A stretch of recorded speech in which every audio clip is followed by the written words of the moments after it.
I'm Heather Barnstead, signature lead teacher for Severna Park High School in Anne Arundel County Public School System, and I've invited Shantae Hastings today to meet with us. I actually know Shantae from college, so this is really exciting for me. But I wanted her to share some information about her career and her background in civil engineering. So welcome, Shantae. How you doing? Great. I'm so happy to be here. Happy to talk about engineering. It's what I do every day. So let's see. So I am the Deputy Secretary and Chief Engineer for the Delaware Department of Transportation. What that means, so I'm actually in a dual role. So I serve kind of on the policy side of the house, work on legislation with our legislators, deal with any constituent issues that we may have, help supervise our staff of about 2,500 across the state, and a variety of other things, provide leadership and mentoring and all that stuff. On the chief engineering side of the house, I'm responsible for delivering our capital program with my team of 450 staff within my division. And so we do all transportation projects throughout the state. So that could be something as simple as adding a sidewalk down to building a brand new road on new alignment. And so my team does the design work in-house. We also have consultant staff that work on our projects as well doing design. We acquire right-of-way, so that's the property that we need from property owners to be able to build our improvements.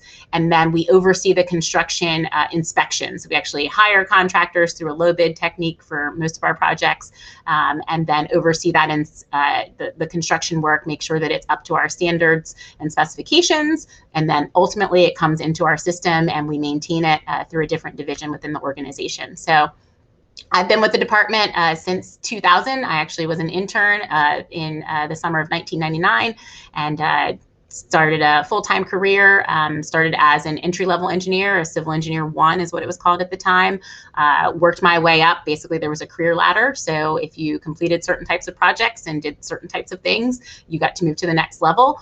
So we had basically a civil engineer 1 through a 4. To get to the 4 level, you needed to have your professional engineering license, which requires 5 years of experience.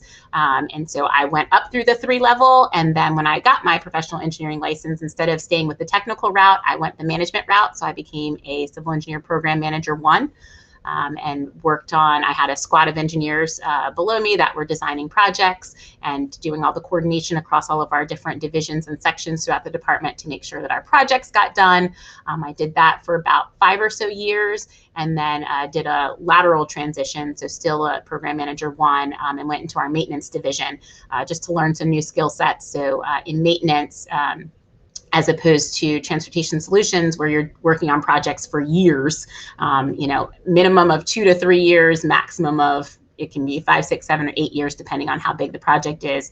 In maintenance, you have a constituent call in a problem, and typically you're trying to solve it within a day or a week or maybe a month max. So you're learning kind of a different skill set. Our maintenance section is responsible for plowing our roads during snowstorms, maintaining them, whether it be doing small patching work, replacing drainage, doing small bridge projects, as well as responding to hurricanes and other crazy storms that get thrown our way, and making sure that the transportation system is available to everyone. So I did that job for a couple of years and then came up to the office of the secretary and have done a variety of things since 2012, I guess that was. And I became chief engineer in 2019, and our former cabinet secretary left us this past fall. And so the deputy secretary moved up to the secretary role. And so I assumed deputy secretary and maintained the chief engineer role as well. So had my full career, almost 21 years with, we call it DelDOT for short, and have enjoyed basically improving transportation throughout the state for all of that time. So lots of information there.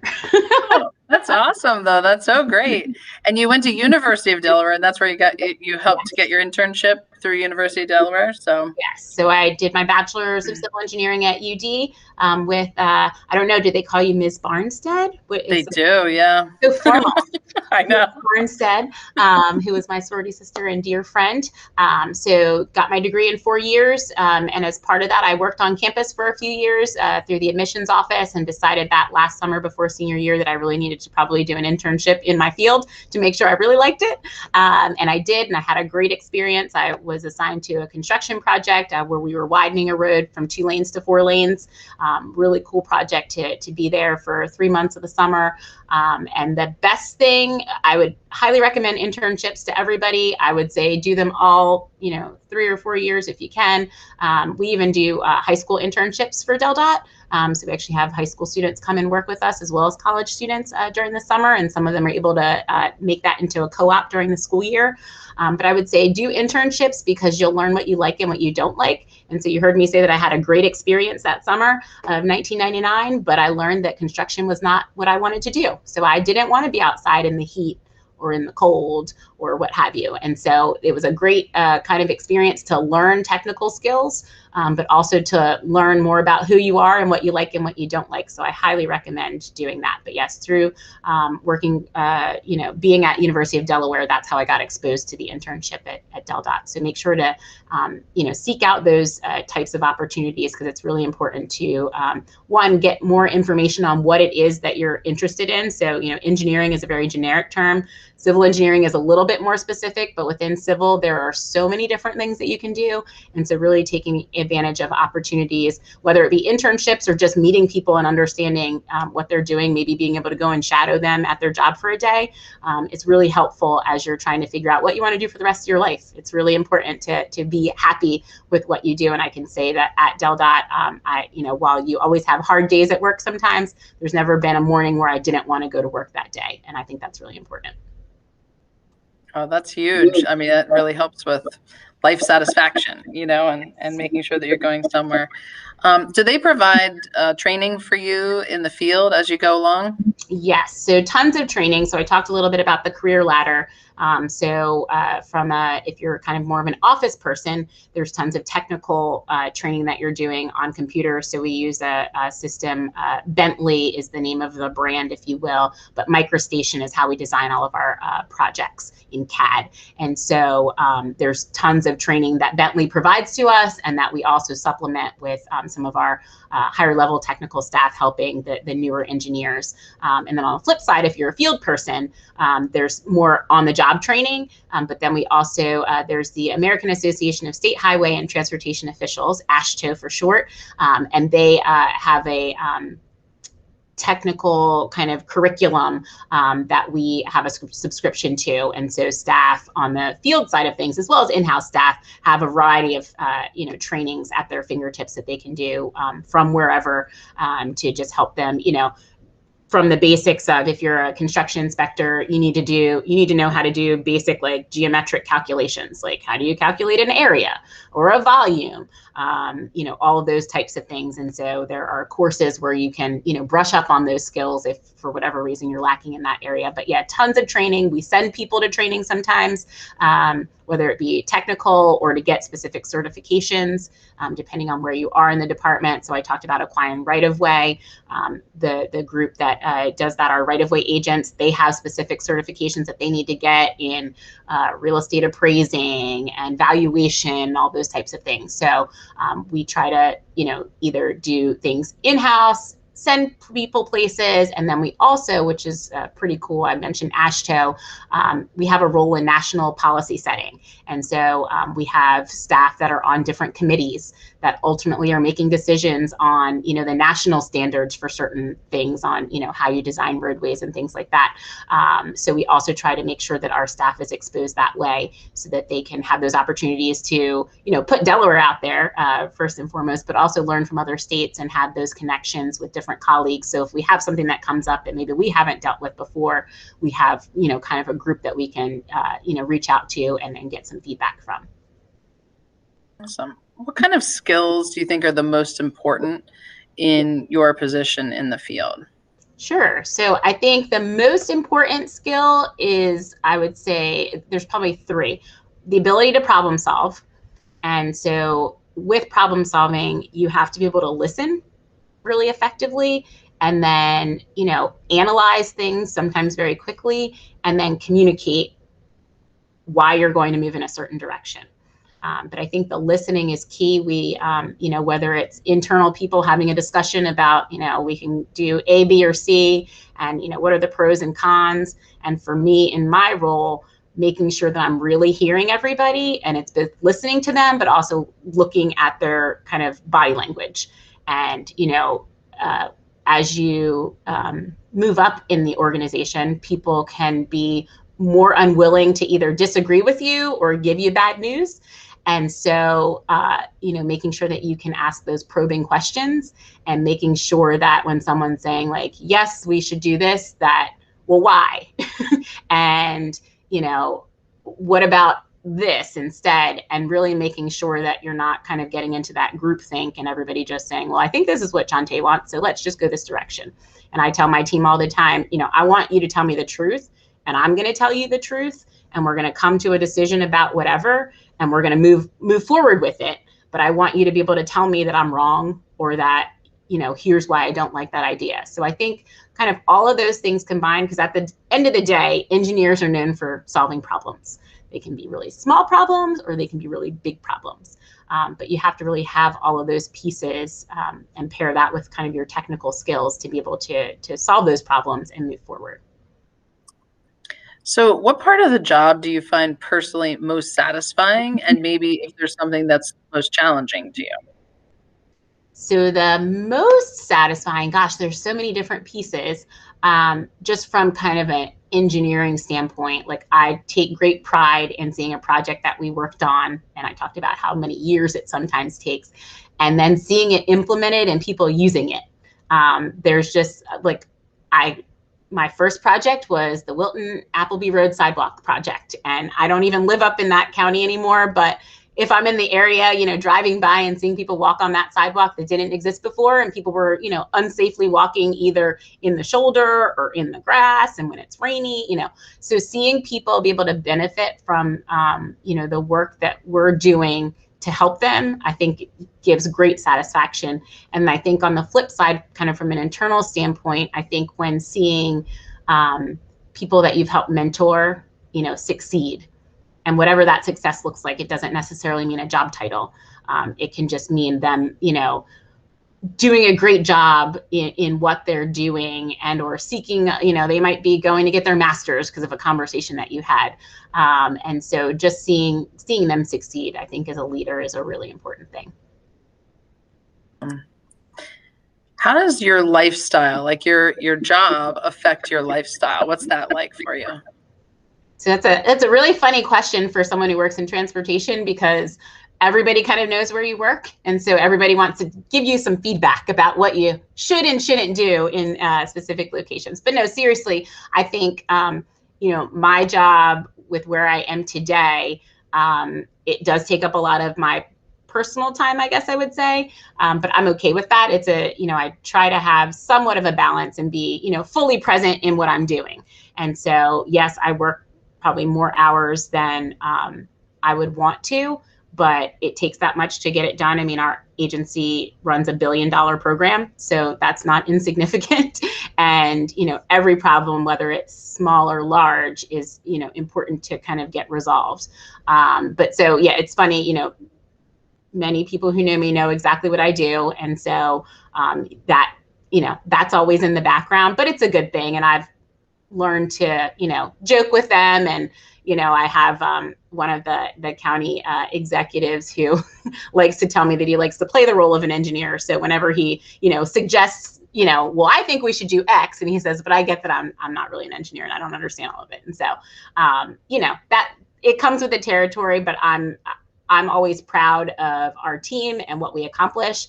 And so I'm grateful for the job I have, and I am proud to talk about, what we do. And it just kind of, it comes with the territory, and it's all good.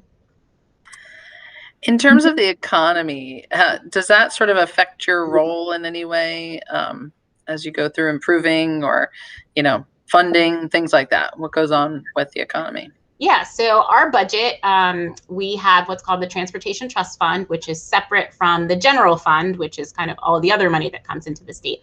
So the Transportation Trust Fund is funded through motor fuel taxes that people basically every time you fuel up, we get some money to help maintain the roads. We also collect tolls in our state, and so toll money comes into our Transportation Trust Fund. And then the Division of Motor Vehicles is also within our agency, and so anytime someone goes to get a license or registration, those fees that are collected also come into the trust fund.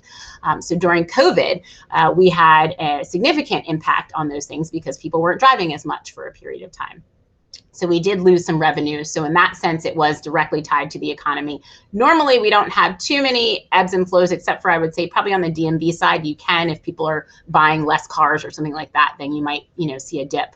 But outside of that, our revenues are pretty standard for the most part. But yes, COVID had a major impact on us. We were fortunate because the federal government did do some funding packages to help states. We also run transit, and so they did a lot on the transit space, a little bit on the highway space.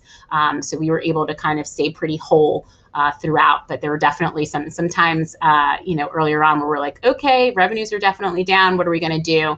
And luckily, the federal government did come through for us. And we also had some other things in the works where we were selling bonds already, and so we increased that a little bit to stay maintained. But for the most part, the economy doesn't have a huge effect because people are still driving for you might see a dip if, the economy is really bad and gas prices are really high and maybe people are driving a little bit less, but it's never significant enough to, make us fully, change gears on our program. Because at the end of the day, we still have to maintain all the roads. And there's, roads deteriorate over time just because, and then add traffic to them. And so you have to, keep those open to then help our economy. Because on the flip side, if you have bad roads, if you, don't have enough capacity and people are sitting in traffic all the time, that can actually be a detriment to the economy. So we're kind of an integral part of that. And we recognize that. And so try to make sure that our system is up to snuff so that if there are new businesses or businesses that want to expand, that they can do so and that transportation isn't a hindrance. What kind of changes are occurring in your occupation? So there's lots of fun stuff going on in the transportation industry nationally, globally. So I'll talk a little bit about climate change. So I live in Delaware, and Delaware is the lowest lying state in the nation. And so that means that we have seen an increase in flooding events, more significant storms. So last August, we had 2 tornadoes in the span of 1 week. Which did some great destruction to some of our utility infrastructure, which luckily we're not responsible for. But when the utility poles and trees fall on the road, then we do have a role in that. And so, but really the flooding, we have roads that flood every day during the high tide cycles. And so, trying to figure out from a kind of resiliency standpoint, what do we need to do on those roads? In some cases, we're going to abandon them because there aren't a lot of people that use them and there's a good alternate route that you can get around. In some cases, especially along the coastline, do we need to harden the coastline? Are we elevating roads? And so that has really come to the forefront over the last few years for us and is really a focus of the current administration at the federal level. And so we're going to see a lot more money, I think, in that space. And also kind of a lot more projects coming out of that kind of realm of things. And what do you do to make sure that the infrastructure is there, for the foreseeable future, again, from an economic standpoint, from a safety standpoint, from a quality of life standpoint. And so that's something that we're really starting to focus a lot on. And then you have kind of the autonomous vehicle world of things. And so what does that look like from a transportation standpoint? What do we need to do to prepare? You've got the full range of companies that tell you, I need all of your, signage and striping to be really on point, to companies that are just like, hey, we're mapping what's there and we don't really need you to do anything. And so there's kind of what do we need to do to be prepared? What do we need to do from a technology standpoint? So we're doing, it's called the SPAT challenge, the signal phasing and timing challenge nationwide, where basically all states were encouraged to do, I want to say it was 30 different locations where signals can talk to cars. And the signals can basically tell the car, yes, the signal's green right now, but in 5 seconds, I'm going to turn to yellow. And so as the car is approaching that intersection, the car has that information and can decide, am I going to slow down, or am I going to, maintain my speed and I'll get through the light? And so that's, newer technology over the last few years that we've been testing, and trying to figure out, what do we need to put in place?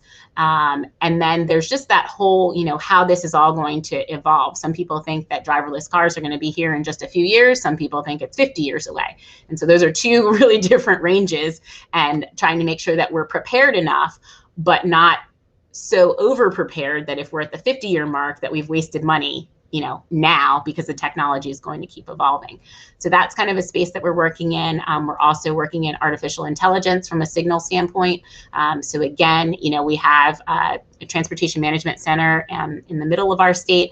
And if you go to that building, they've got TV screens galore with all of the different intersections throughout the state, and they're monitoring things and making tweaks as they can go along. But we only have a certain number of staff there, and so we have 1,200 signals throughout the state. We don't have 1,200 people looking at all signals at all times. And so how do we make the signals smarter to do the tweaks that a human would do? So as the traffic volumes throughout the day, as you're getting to your afternoon rush hour, we can do, and we do have set timing to say, okay, at 4 p.m., we're going to go into this type of signal timing because we know that traffic is going to increase.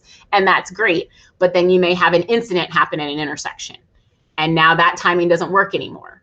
And without a human going in and saying, okay, we need to now, this corridor is backed up because of this crash, and people are, pivoting to this other corridor. And how do you keep up with all that? And so can we teach computers to basically think like us and say, once the delay gets to this on this stretch of road, you need to do X. Or at a minimum, it needs to set off an alarm so that somebody actually looks at that signal. Because oftentimes I'll be driving around and I call the TMC and I'm like, hey, I just drove through this intersection and it took me like 5 cycles to get through. Can somebody check it? And, how do you take care of that in a more automated fashion? And so I think that's the other thing that we're just working on and learning and growing. And then the last cool thing, and it relates a little bit back to the autonomous vehicles, is we have 2 automated shuttles. They're called George and Jane from the Jetsons, for those of you who may have heard of them. But so they are shuttles that are self-driving. And so we bought them, or I should say they were delivered at the end of 2019 in December. And we've been testing them, and again, running, so they have kind of a closed loop on our campus. And, what are the applications for those types of things? What's the technology that we need to be running?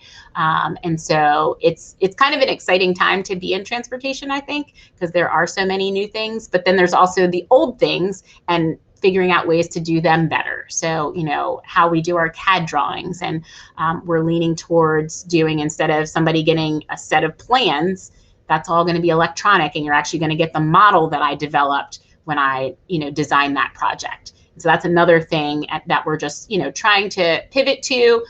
It's better from a constructability standpoint because you see different things that you don't see on a 2-dimension set of plans. Our contracting community is kind of yearning for that better technology. And so just a lot of fun stuff, a cool time to be in transportation, and to, at the end of the day, you're improving, how people move around. And so that's really exciting. Awesome. I'm going to pivot myself a little bit. And since we have such a great Project Lead the Way program with engineering, we also have a group that is women in engineering. And that's one of the reasons I called you, because I'm like, here's a perfect example of a woman in engineering. And I don't know if you want to share some advice or what it's like to be a woman in engineering, but I think that would be helpful for our club members to hear from you. Happy to talk about that. So back to University of Delaware, we had a very unique graduating class where about 25% of our class was women. And that was very unique. Traditionally, it was around 10%, and I think it hovers around there today. So for me, I think in college, I didn't think so much about I'm the only. When I came to the department, it changed a little bit. So there are less women in the engineering and technician field here. But I never felt singled out. And so I think that was just a culture thing. We did have some women in leadership at different levels.